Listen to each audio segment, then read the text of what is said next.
Welcome back to Real Clear Radio Hour, brought to you by the Competitive Enterprise Institute. I'm your host, Bill Frezza. Coming to you from the convention floor of Freedom Fest in Las Vegas, we're pleased to welcome Ron Bailey, science correspondent for Reason.com and author of The End of Doom, Environmental Renewal in the 21st Century. Ron, welcome to the show. Delighted to be with you. Ron, it's great to meet you here at Freedom Fest. I read your book on the way out, The End of Doom. I have to say, it put a smile on my face, which is hard to do because I'm a natural pessimist and I constantly need encouragement.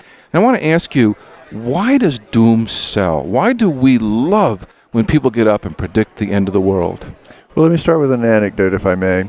Over 20 years ago, I read another book on similar themes on environmental issues.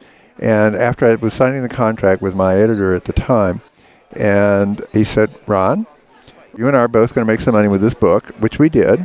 But I want to tell you, if you had brought me a book that would say the world was coming to an end, I could have made you a rich man.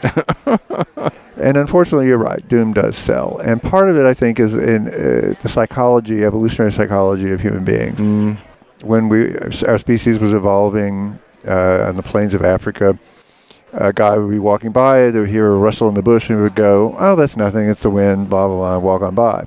Another guy would hear it and go, there could be a lion in there, and he runs away. And it turns out that the guy who didn't pay any attention to the rustle got selected out, and the one who did, the fearful one, did, and we are the descendants of fearful ancestors. So it did have an adaptive value, It had an adaptive value. Another way to think about it is if you're hearing the rustle and you run away, that's fine. But if someone tells you there's a pear tree over the hill there, you go, I can think about that tomorrow. So good news, you could always think about tomorrow. People have made entire careers out of predicting doom. They've changed the course of industries. They've changed the course of societies. Why did you decide to lean against that? Because it's not factually true. By virtue of the fact that here we are? Exactly. I mean, among many other things, think about it, is that in 1900, the average life expectancy for an American was 47 years. Yeah. It's 78 now. Only 1 in 20 people made it past age 60 in 1900. Wow. Now, 19 out of 20 make it past age 60. So progress happens, world gets better, and people still decry the coming end. Yeah, as I recall, the creator of the Nobel Prize was concerned that the invention of TNT might end the world. And we've been through that with the nuclear age. Actually, certainly. he invented it. I didn't know that. It was actually dynamite that he invented. That was why he was worried about it. Thanks for the correction. I certainly grew up in the age of fallout shelters and worrying about being obliterated in a nuclear holocaust. I'm not saying that there will not be a world war. This is not what my book is about. Okay. My book is about the larger macro environmental trends that are going on around the world today, and how those trends are actually far more positive than most people think. Well, certainly we've seen quite a bit of advance in the alleviation of poverty, as much as people don't want to admit it. Sure. Bring us up to date on that. Let's think about it this way. Back in 1968, Paul Ehrlich, a biologist at Stanford, famously wrote a book called The Population Bomb. I remember it. I remember it all too well. He's still, by the way, out there in his 80s predicting the world will come to an end by population. Just last week. Nothing's changed. He's never right, but he's never wrong. But in any case, what was going to happen is that famines were going to occur, that were going to be vastly too many people. What he basically said, and I think there's a direct quote, hundreds of millions of people are going to starve to death in the 1970s, despite any crash program that could be embarked upon in now. agriculture, or you name it. You name it, they're all going to die. Hundreds of millions are going to die in the 1970s. And he turned out to be completely wrong. There was a guy named Norman Borlaug who had embarked upon just such a program. It was called the Green Revolution. And in 1968, when he wrote, the average number of calories that a person had on planet Earth was 2,100. It's now 2,700 and continues to grow. In other words, what has happened is we have produced vastly more food. In fact, we tripled the food production while population has only doubled. Now, the good news, if people are concerned about this, is that the population trends indicate that what will happen over the course of the remainder of the century is that world population will peak somewhere in the middle of the century and start declining. At about, what, 9 billion or so, they're guessing? 8 to 9 billion, depending on which trajectory you're going on. I think it'll be faster than that, and I quote some of the demographers in my book that believe that it'll be faster. And part of the reason it'll be faster is because one of the key elements of lowering population is educating women. Mm-hmm. Educated women find better things to do outside the home. They join the market economy and they take better care of their kids. Mm-hmm. So they have fewer of them. And the education rate is going up even in really crappy poor countries now, such that women will be more liberated in the future. And I think that will depress the trend even further. Well, the Malthusians have been at it for Since Malthus, 200 years ago, yes. They haven't been right yet. They have not been right yet. And yet they still carry a lot of weight with a lot of people in politics. They carry a lot of weight with a lot of decision makers. They certainly have created a lot of alarmism when it comes to a clean environment. The environment's certainly cleaner now than when I was a kid. Much cleaner. When I was a kid, for example, I was in a high school band. I admit it. I grew up on a farm in Virginia, and so we went to Washington, D.C. my first time. We went to Mount Vernon, seeing the first president's house, and you get down the Potomac River. This is 1970, and there's a sign bobbing in the water that says, "Do not come in contact with water. Right. Dangerous to your health." Sure. And now people fish and swim in that same spot. Yeah. The Charles River in Boston, where I went to college, was exactly like that. If you fell out of the cruise shell or out of the boat, you had to get shots. People swim in it now. It's unbelievable. Right. So, for example, in the United States, and people don't quite realize this, I will make the following statement. Richer is cleaner. The richer countries are the cleaner countries. And the more you slow down economic growth, the more you retard environmental cleanup. And what is happening in the United States, these are EPA figures, which I quote in the book, is air pollution, for example, in the United States. There are 6 criteria air pollutants. Since the EPA has been regulating them, which, by the way, they've not always been doing efficiently, but nevertheless, what has happened is the U.S. population has increased by about 40%. The economy has more than doubled. The amount of roads, miles driven by automobiles has more than doubled. The pollutants altogether are down by 60 to 70%. Yeah, it's anybody who grew up in Los Angeles and Pittsburgh, even in New York, remembers what the air was like to breathe years ago, and it's pretty rare to have days like that now. It is. Again, wealth makes for a clean environment. So Paul Ehrlich, the doomsayer, did have a nemesis, a fellow named Julian Simon, who's no longer with us, but certainly wrote some incredibly inspiring books back in his day. Remind us who he was. Julian Simon is a great hero of mine, and I knew Julian fairly well, and it was a great privilege to know him. Julian Simon was an economist at the University of Maryland, and he was a population alarmist, and he was really going to work on that, and he started looking at the data and was going, that's not a problem anymore. And he completely had a revolution in understanding how humans are not born with just stomachs, they're also born with brains and hands, and that's how we solve the problems. And so he was making an argument that, in fact, the trends for human well-being were going to vastly increase. And he was making them when it was not very popular to do it in the 1970s and 80s. And, of course, as we know, he was completely correct. But Ehrlich was incensed by this man running around contradicting him. And so Ehrlich proposed a bet. He said, what we will do, my friends and I will pick a market basket of 5 different commodity metals that you can buy on the London Metal Exchange. And we will bet a basket of $1,000 worth, and we will bet that over that period of time, because we're running out of resources, we're going to get more. We're consuming them all. We're consuming them all. We're depleting them. They're all going to go away. We're going to bet that the prices are going to way up over the next 10 years. Inflation adjusted. So they did inflation adjust it. And Simon said, I'll take that bet. And 10 years later, Ehrlich sent him a check. No, nothing. He sent him a check for, I believe it was $500.67. So $567.07. Yep. In other words, the metals had gone down by more than half. Well, it's a different definition of scarcity. Scarcity is not the amount of stuff. It's what you can do with the stuff economically. And I guess that's what they missed, and they continue to miss. They continue to miss it. There was a spate during, as you may have, and as your listeners will probably remember, is over the last decade or so, we've seen a tremendous run-up in prices in various commodities, oil, the various metals, food, and so forth. And the argument I'm making in the book is that that's the result of an economic supercycle. What happens is, and these are arguments that economists make, is that we are now at least in the 4th supercycle. And what happens is that as new countries come along and start dramatically urbanizing and industrializing, in this case we'll call it China. Yeah, they consume. They consume and they build. And so they put stress and strain on the amount of resources that are out there. And what happens? The prices go up. Well, what happens when prices go up? People go, There's an opportunity. There's an opportunity here. Why don't we go find some more of them? Why don't we substitute away from them? Why don't we develop better technologies? And so what has happened is that we had the peak of the super cycle, I would argue, 5 years ago.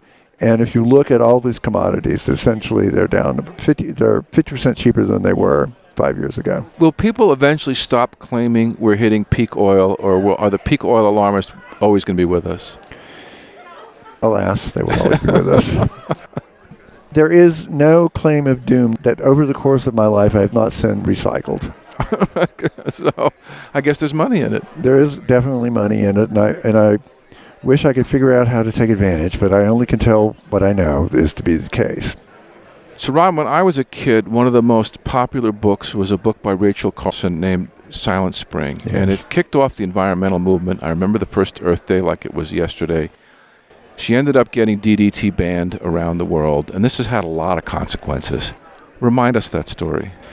Yes, Rachel Carson was what we would call a scientific and environmental journalist at this point, and she had become very concerned about the new insecticides that had been invented during the 1940s and 50s and were being widely deployed.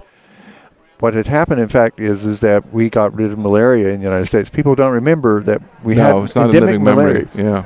In the 1940s, 60,000 cases a year. We got rid of malaria in part because of the deployment of DDT in the southern states.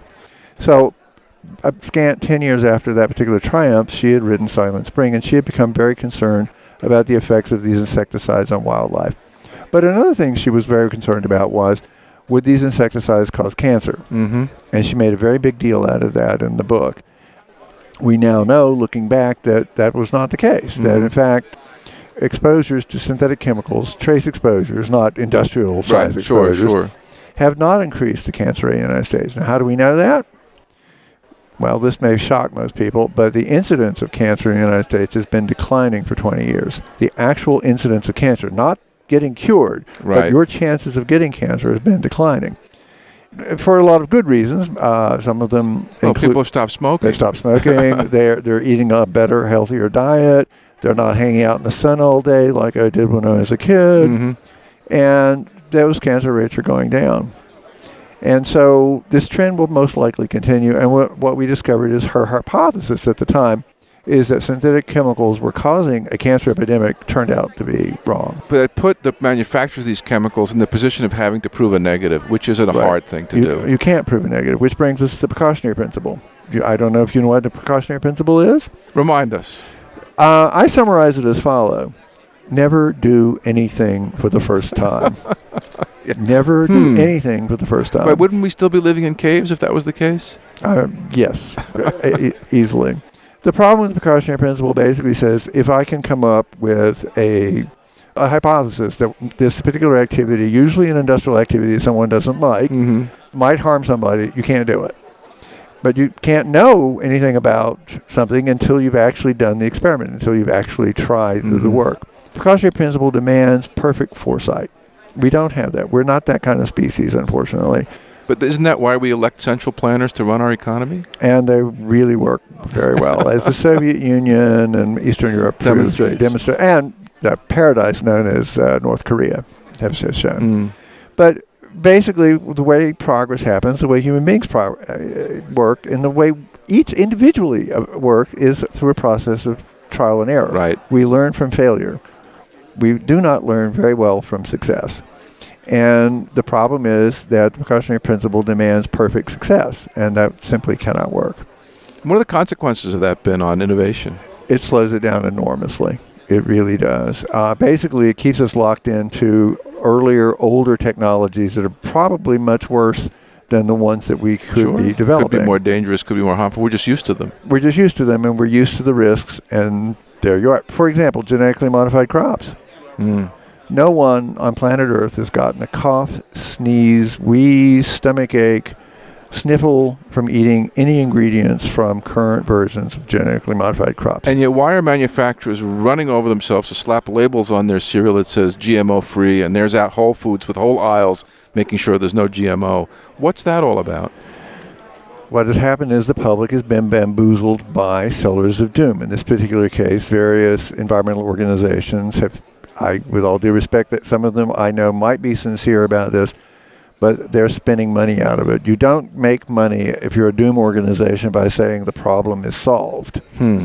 So what specifically happened, unfortunately, and it's a story I tell in the book, is this got started by Greenpeace in France. Greenpeace in France was falling apart. The donations were drying up. This was in the late 1990s, and a lot of research has gone into this. And what happened is that there was a kind of perfect storm of government misfeasance at the time. For example, there was the mad cow outbreak where the British government was telling folks, there's no problem here, go. And in France, what happened is the French government was not screening blood for HIV. And so people were getting infected from blood transfusions. So people became just very distrustful when the government said, oh, this genetically modified stuff, it's okay too. Yeah, they didn't believe them. They didn't believe them. And Greenpeace got, we can go to town Here's an on issue, that. right. Here's an issue. And so they picked it up, and unfortunately the rest is history. It's a scare campaign that continues to work and is very harmful. Genetically modified crops in the United States, for example, let's take cotton. In the United States, which by the way, the United States should not raise a plant of cotton because other places can do it much cheaper and better. For economic reasons. For economic reasons. But they do it anyway. But they do it anyway. Using genetically modified crops, here you can improve your crop 10, 15%. The same seed in, say, Mali, in Africa, can double the crop. Wow. Because so much of the input is in there. It protects them against insect infestation in a way that we just simply don't have here. And so they get a huge boost in it. So actually genetically modified crops are a very pro-poor, very pro-small farmer crop, especially in the context of poor countries. But aren't Africans afraid to grow it because they're worried the Europeans will boycott them? That is correct, unfortunately. Here's a sad story that I tell. I go to UN meetings. I know that it's an acquired taste, but I was at a UN meeting in Johannesburg over a decade ago, and there was a huge outcry against genetically modified crops there because there was a famine going on in Zambia and in Tanzania and so forth. And what happened is that the United States was trying to send some food aid, and we were raising genetically modified crops, and so people go, oh, you can't have genetically modified crops in Africa, blah, blah, blah. And at these UN meetings, there was a young boy who they had these youth groups, youth meetings, they always do that. A teenager stood up and said, I'm against genetically modified crops. And he was asked, why? Because I have been told that they've been invented by white scientists to harm our immune systems so that we'll get AIDS faster. No. Yes. And where did he learn this kind of information, I ask you? I was at a meeting in Cancun, another UN climate meeting, and there was a group that was trying to make the point that genetically modified crops were safe by going to a poor Mexican village and giving them some Kellogg cereal. Right. The Greenpeace people showed up, their vans with banners and screaming and yelling and saying, and I speak Spanish, and I was listening to them, they were telling these Mayan women, this stuff is poisonous, it will kill your children, blah, blah, blah, and they were just lying. They absolutely were. Don't eat Kellogg's cornflakes. Because it will poison your children. Wow. I talked to one of the ladies later. She said, I don't see any problem with it. This is what we buy already. So what I'm saying is that these people, these activists may be sincere, but they're sincerely wrong, and they're causing great harm. So Ron, let's come around and look at the world food supply. Farming is getting more and more efficient around the world. We're seeing market economies arise in places that we never expected it. What do you forecast ahead for productivity of farms and for shortages of food in the third world? We are in a very good situation with regard to that. One of the things I talk about is something called peak farmland. Researchers at Rockefeller University have done the calculations and so forth. They believe that, in fact, for the rest of the century and up until 2060, what's going to be happening is that farmers are going to become so much more productive across the landscape that we're going to be able to return an area at least the size of France back to nature. No kidding. Yes, that basically you will be able to restore the forests and the prairies and what have you. So the marginal land first, let that return to nature. The marginal land first. But if we got rid of biofuels, for example, we could return as much as double the area east of the Mississippi in the United States. And what will happen is then those people who are concerned about species extinction, because the biggest problem is our development of land. Farming is the biggest way that humanity disturbs the landscape. The worries about species extinction will also recede, I would argue. So you would think environmentalists would be very positive about these developments rather than fighting against them. You would think so. And in fact, some are. There are groups out there who say, yes, we have to intensify and grow more food on less land over time. Anybody who is basically saying we have to go to low productivity organic agriculture is being very bad toward the environment. So these are the locavore movement, for example. Well, yes, I would say that would be sort of the tendency. Part of it. The other thing I also want to say is that on climate change, I think that climate change is a problem, and humanity is responsible for it. There's the way my judgment is on balance. But I think that there are a lot of excellent technologies in the pipeline that are going to be able to take care of that. One of the things that has been quite astonishing, really, is the price of solar panels has declined by 80% in 5 years. It follows what they call kind of Swanson's law. It's kind of like Moore's law, but which, as you know, is for integrated chips. Yep. Swanson's law is every time the manufacturing capacity for solar panels doubles, the price goes down 20%. Well, it's a learning curve. It's a learning curve. Every industry has one. And if this rate continues, and it's pretty easy to extrapolate, solar electricity would be half as expensive as our cheapest natural gas electricity in 10 years. So there's no need for us to destroy the world economy? No. You've mentioned solar energy as being one of the greener ways to make power. What about nukes? Nuclear power is probably going to be required to solve the problem of climate change.